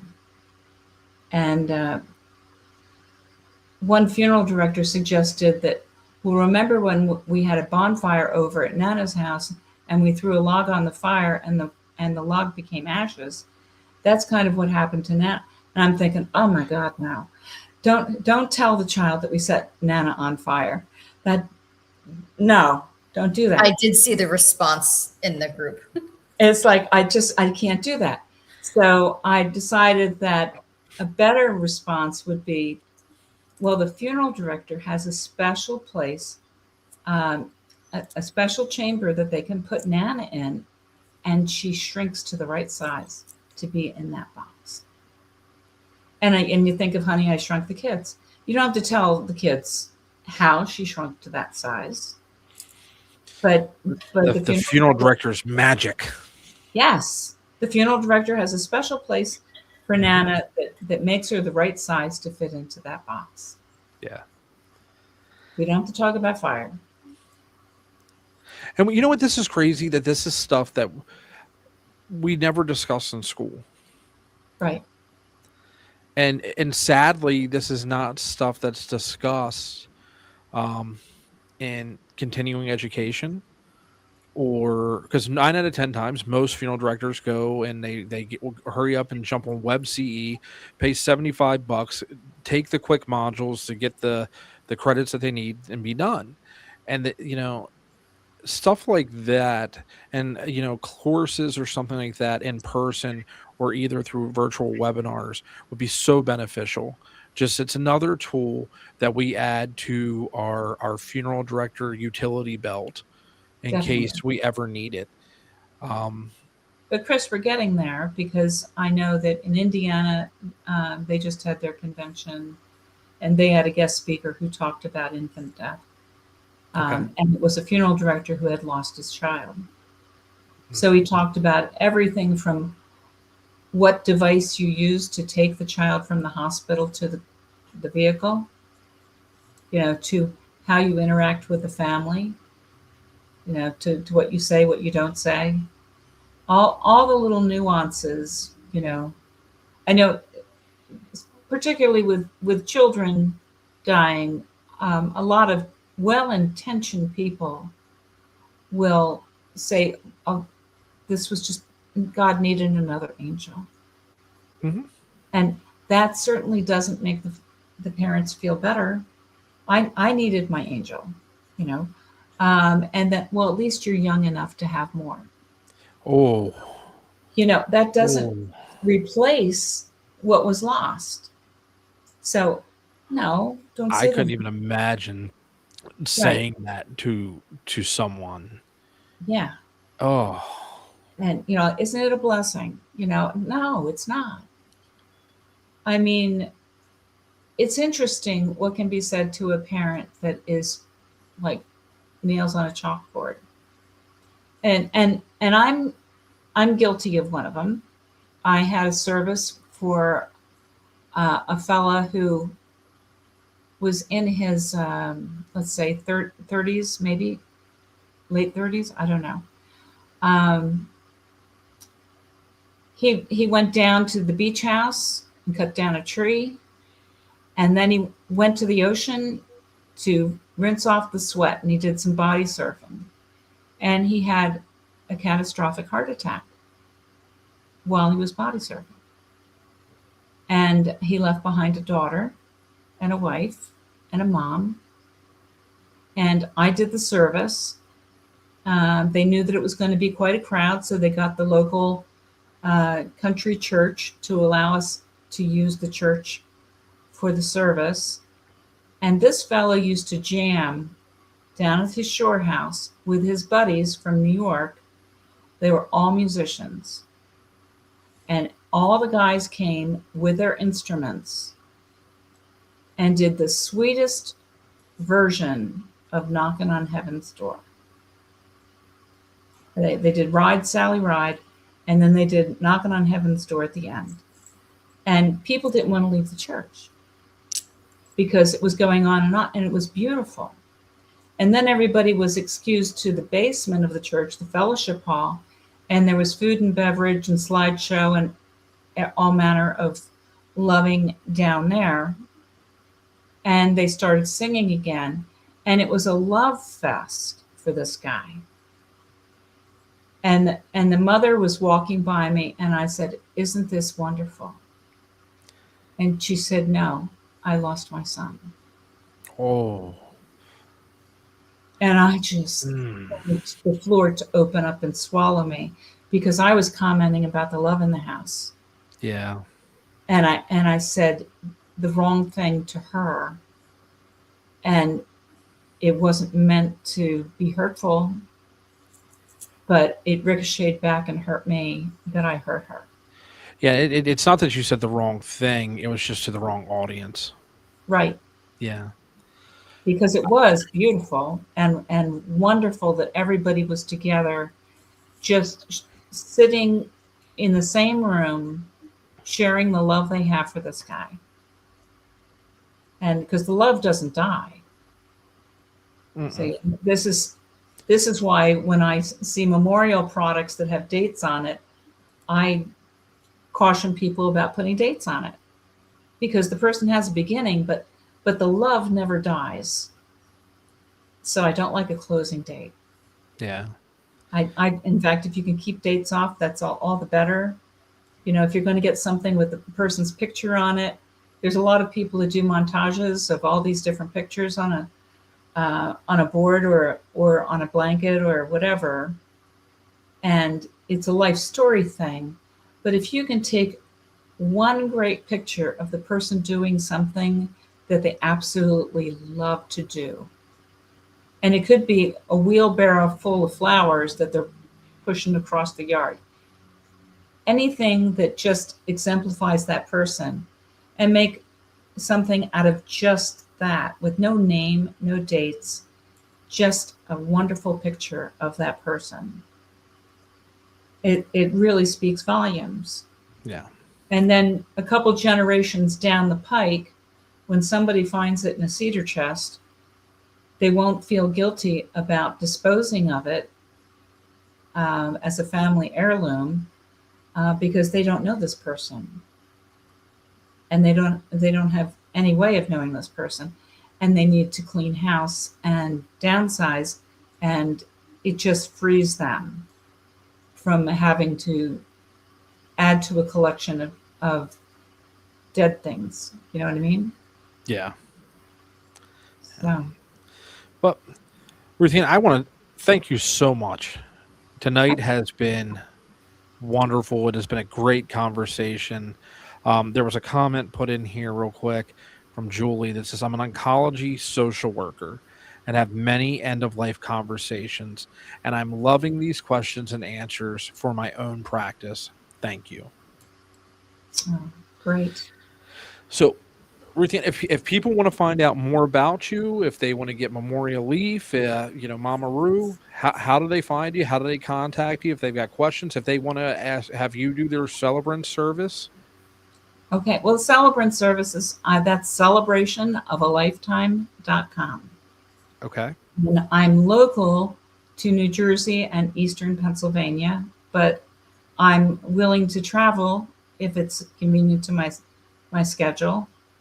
My Memorial Leaf products, remember, it's all glued together, Memoria Leaf, there's only one L in the middle, .com. And that's where you can find those products. It's not just a pin. I also have a challenge coin, which is 1.5 inches, and it on the face of the coin, it has the leaf with the heart, and it says, the leaf which fell still holds our hearts. And you turn it over and it says, my heart remembers the best of you. And your loved one's picture is enameled in there. So it's a nice keepsake that you can carry on a keychain, in a pouch, or have it in a red velvet presentation box. But those are the products that I sell. I also have some stationary goods, but those are the two basic things that are moving and people enjoy for themselves and for gifting. Because if you send flowers, the flowers are going to die, but these products are going to last a long time and bring a lot of comfort to the person that is holding them. So let somebody hold their loved one again, give them a coin. Let them have a pin to display around town that person is still on their heart. Mama Roo is on YouTube at It's Mama Roo. You can find it with the @ at It's Mama Roo. I'm also on Facebook, It's Mama Roo. And the YouTube channel is good for children. There's nothing on there that they can't see. And the Facebook page is going to also include stuff for adults to help them in the journey with their children. So you can connect with me on Facebook if you like. My name is Ruthann Disotell, and it's Disotell. And Ruthann does not have an E. I'm not fancy. But I love to connect with people, and I just appreciate so much this time with you guys. I have a healthy respect for both of you and what you're doing in the industry. Thank you. And how you're helping people feel more comfortable with walking through the door. Thank you so much. And then, guys, always. So we'll see what the schedule allows to see, because we were definitely not going to be able to do a Q&A tonight. Catherine has got a very early morning. She's got a big service tomorrow. And then are we trying to sneak away to the beach this weekend? Maybe. Maybe. Yeah. Maybe. Yeah. Um, I'll but- stay on for about 10 minutes with you if you want. I'm good. okay. Okay. Yeah. All right. Well, Ruthann, thank you so much for being with us. I hope you have a wonderful, wonderful weekend. And we look forward to crossing paths eventually here. And like I said, me and Catherine have talked about maybe trying to put together an As the Hearse Turns mixer here in That would be York or somewhere. So, Cool. all right. Well, count me in. Have a wonderful evening, and thank you for joining us. Bye, Thank Ruthann. you. Bye-bye now. Bye. All right. Yeah, So- I'll hang out for a few. Yeah, I one mean- more hour? Yeah, right. So how did everything go this evening? Service went really well. Yeah, the team set up chairs and everything after the family left, and so I was talking to them as they were leaving. I had my camera on mute. But Nate was here, Lorena was here, Jen was here, Dallas was here. Dakota came back. He left a little earlier, but he came back in, so they got all the chairs set up. I think we have about 100 chairs, and we have the gathering room set up tomorrow, and then I'll be here tomorrow morning early at 6:30 to meet the pest control company and to just check and make sure we don't have any glitches with the live stream for tomorrow. So our service tomorrow will be live streamed on Facebook. Fingers crossed. Now, will it show into the gathering room and stuff like that for the family? Okay. Yep. So, I think that was a good conversation. It was different than the normal conversations that we have. Yeah. But it seemed like folks were very, very engaged with that. And that's why it makes me wonder if, a lot of our followers follow us maybe more so for that type of guidance, because they're not finding it in local funeral homes or local resources. Yeah. I get a lot of feedback on our page from people who have told me, and I mean, I think there were maybe 2 comments that came up today. People say, I lost my dad a couple months ago, or I lost, my husband, and following you and learning what you do and seeing what you do and seeing it normalized, it's helped. So that feedback's always very helpful. Yeah. I mean, and again, I found it enlightening. And about, their survey that she said where, most funeral professionals take less than a day. And here we are, we preach to people about the importance of the grief process, but we're not taking care of it. We're not tending to our own business, so to speak. Yeah. So that was eye opening. It really was. I don't know. I got a lot to unpack from this to think about and stuff like that. And I know we had talked a couple weeks ago about maybe looking into resources to be able to have like certain grief groups at both the funeral homes. So that might be something we should revisit. Nathan has been in contact with hospice and community care here in York. Yeah. Yeah, I know we're in the preliminary stages of something here. That's good. And I just something that I think, would, again, I think it would be very beneficial for, and open it for folks that even if they didn't use us for the funeral service, please know our doors open to take part of this, this free resource or whatnot. So we got Ruthann taken care of, and I think that was a great conversation. But are you ready for July 16th? I'm ready. I'm excited. I think folks, if mark your calendars, that's going to be a good night. Especially if you're a funeral director or you just work in funeral service, that's one you're not going to want to miss. That's going to be with Ryan Thogmartin from Disrupt Media. He is the one who got us on social media. Yeah, if you are a funeral director and you want to get, what's the the funeral unconference? I think it's free registration. Yeah, I think starts on the 23rd. I thought it was the 24th or no, is it the 23rd? It's 2 days. So it might be the 23rd and the 24th. So if you go to Disrupt Media's website, I think you can find information on that. It is free to register for. There are going to be a ton of amazing panels and speakers, and it's all virtual. It's all like a webinar. And if once you register, if you can't make one of the panels or something like that, I think you have access to go back and watch the recorded panels. Mhm. And Ryan and the folks he brings on, it's conversations just like Catherine and I have. They're raw, they're real, they're unfiltered, and they're profession experts is the best way I can explain it. It's companies and things like that for the funeral profession, and it is absolutely amazing. So if you are a licensee or you are an owner, take advantage of that free resource that Disrupt provides for that unconference that they do. And then again on July 16th, make sure you mark your calendar, do something, put an alert in your phone. You are going to want to be here July 16th on As the Hearse Turns. That conversation is going to be phenomenal. So if you're a licensee, but more importantly, if you own and can make the decisions about your marketing, you're going to want to tune in for this because it is going to be great discussion. And I mean, Catherine champions Disrupt, and because for a lot of people, and I think I've said it before, for folks that don't know, Catherine's camera shy and doesn't like to be in the limelight. So before we end for the night, though, no one saw your placeholder, Catherine, in case you got pulled away from a family.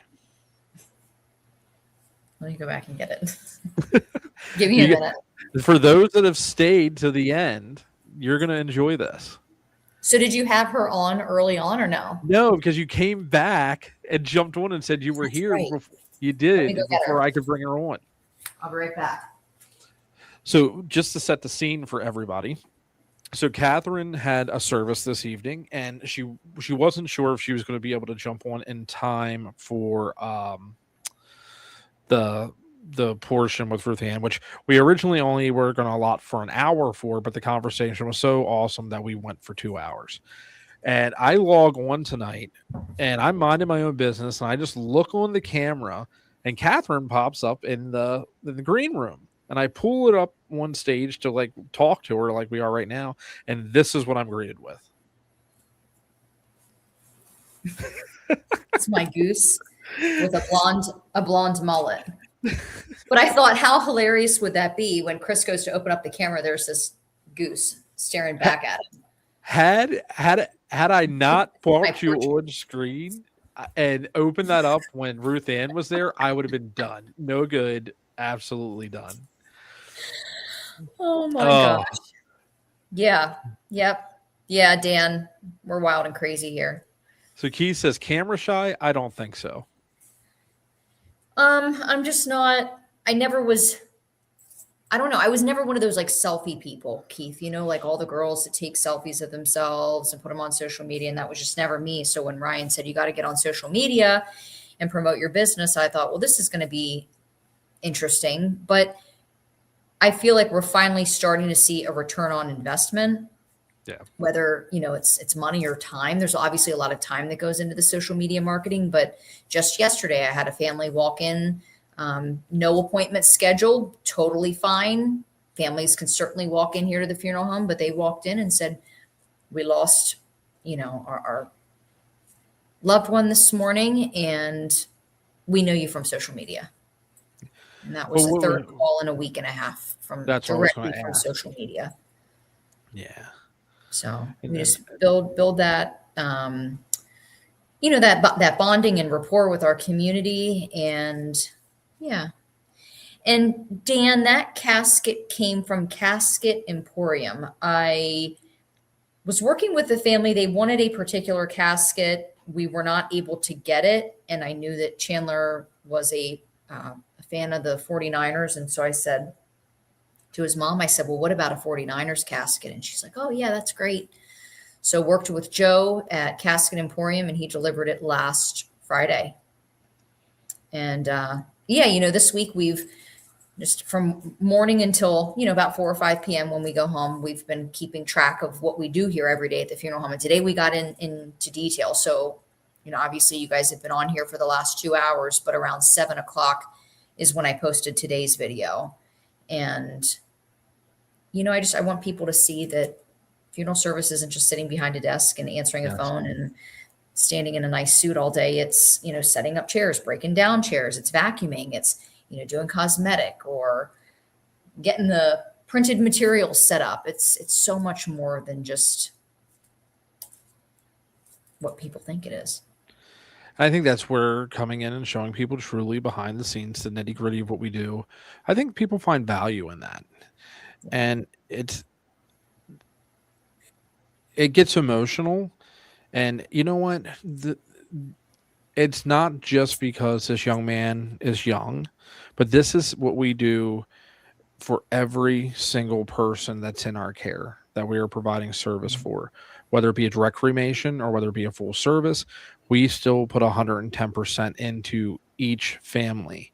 And I know I pride myself, and I'm sure you do as well, is that even if we're dealing with multiple families at one time, I always want that family to feel like they are the only family that I'm working with, or their loved one is the only one in my care. Yeah. And it can be taxing sometimes, but we get it done because it's what we love to do.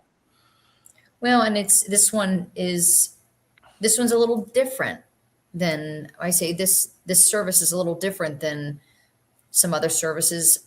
I've really gotten an opportunity to know who he is. I feel like I knew him, and it makes it a little bit more challenging, a little bit more emotional.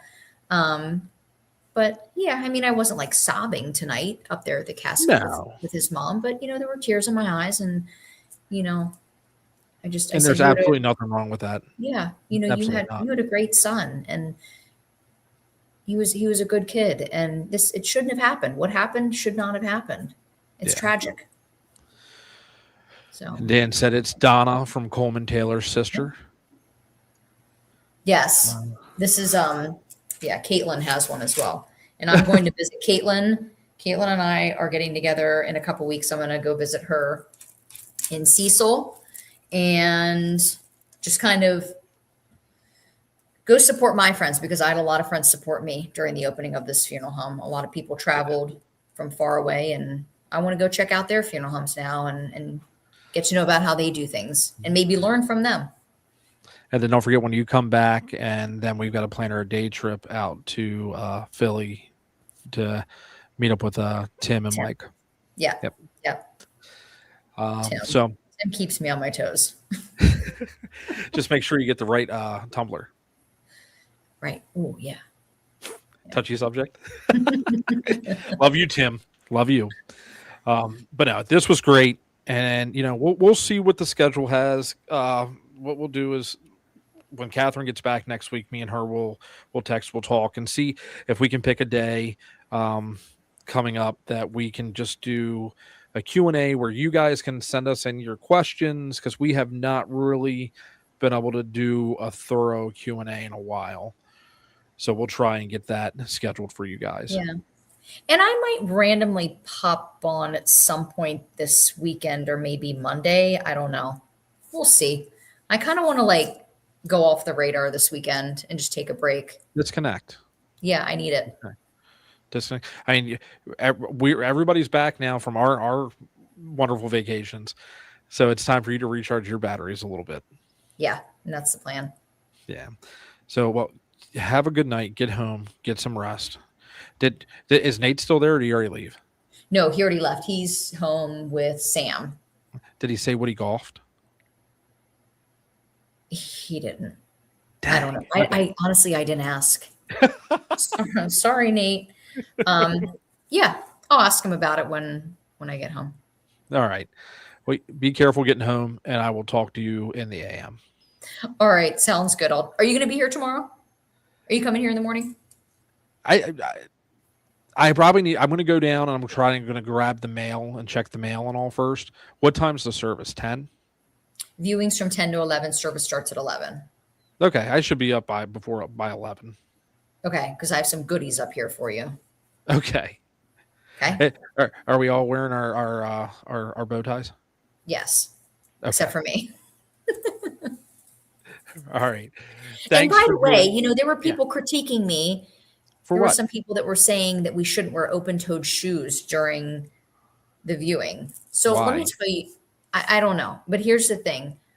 Was it on the comments on the picture?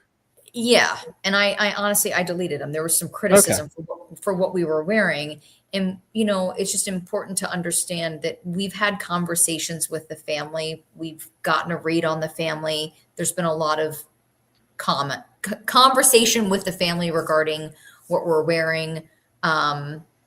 We're good. We typically don't wear open-toed shoes, but this was one of those services where we were kind of blending in with the family and the crowd, and the family was very appreciative for that. So Yeah, I mean, even folks coming in. I mean, everybody was. It was very relaxed, and folks, let me tell you something. It was not your traditional cookie cutter viewing or visitation. no, Um, we put the that sound system to work tonight. the playlist That was was great. how many hours was the playlist? 41 hours. And now for context, folks, this was actually the young man's personal playlist that he had composed and compiled over Oh, however many years. years. Yeah. And it was amazing because there was so much. What was it? Gloria Estefan was on, and I mean, it was everything. Marvin Gaye. Hold on. There was Leonard Skinner, Creedence Clearwater Revival. Now, why can't I find it? Everything from rap to Tina Turner, Stevie Wonder, oldies, and then it would, go to Kanye West. It was great. But that was him. That's what he loved. And his mom said, I want that played, and I want it played loud. And then can you share about the signs? Yes. So his mom had yard signs made after he died. And some of the yard signs said, Chandler, we love you. Chandler, we miss you. Chandler, turn the music down. Because I guess he would get in the shower and he'd blare this music. And she said he knew all the words. So it could go from like the craziest rap song to a country song. And he knew all the words to every single song. Just a remarkable young man. And we were definitely not turning down the music tonight. No, the mom came back and told me to turn it up. I told you. Yeah. I said, how long is it before she said, turn it up? Yeah. And you know what? This is, we say it all the time. This is what, as sad as funerals are, this is what a celebration of life truly should be. Yeah. It doesn't have to be, macabre and melancholy or anything like that. It's celebrating, though the tragedy, it's celebrating this young man's life. Yeah. And that's what it should be. So thank you everybody for joining us, and we will be back in touch soon, and keep an eye out. You never know when Catherine and the goose might show up again. I mean, I don't know. All right. There's my extensions right there. There you go. All right, guys. Thanks for joining us, and we can't wait to join you again